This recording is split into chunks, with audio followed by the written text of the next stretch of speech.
झावरिया Sargodha future concern grammar school गुलवाला सरगोदा के ज़ेर-ए-तमाम रंगारंग फन फेयर मेले का इनेकाद किया गया, जिसमें तालीमी, सकाफती और तफरीही सरगर्मियों ने शिरका की भरपूर तवज्जो हासिल की।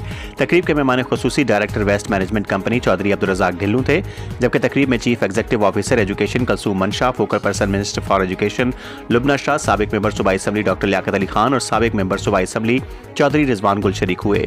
इस मौके पर तलबा के माबैन मिली नगमों, तकरीरी मुकाबलों और मुख्तलिफ तफरीही सरगर्मियों का एहतमाम किया गया। तलबा ने शानदार मिली नगमे पेश किए। सकाफती टैबलों के जरिए पाकिस्तानी सकाफत की खूबसूरत अक्कासी की गई, जबकि अफवाज पाकिस्तान को खराज तहसीन भी पेश किया गया। फन फेयर के दौरान बच्चों के लिए खानों के स्टॉल्स, झूलों, खेलों और दीगर दिलचस्प सरगर्मियों का खुसूसी इंतजाम किया गया, जिससे बच्चों और वालिदैन ने खूब लुत्फ उठाया। ये मेला न सिर्फ तफरीह का जरिया बना, बल्कि बच्चों की तख्लीकी सलाहियतों और एतमाद को उजागर करने का बेहतरीन मौका भी फराहम किया।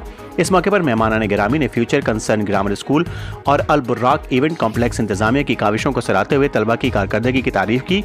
मेहमानों ने अपने बयान में कहा कि बच्चे कौम का कीमती असासा हैं और उनकी मज़बूत तालीमी और तख्लीकी तरबियत ही रोशन मुस्तकबिल की ज़मानत है। रिपोर्ट जफ़र अब्बास, तहसील रिपोर्टर, शाहपुर, झावरिया।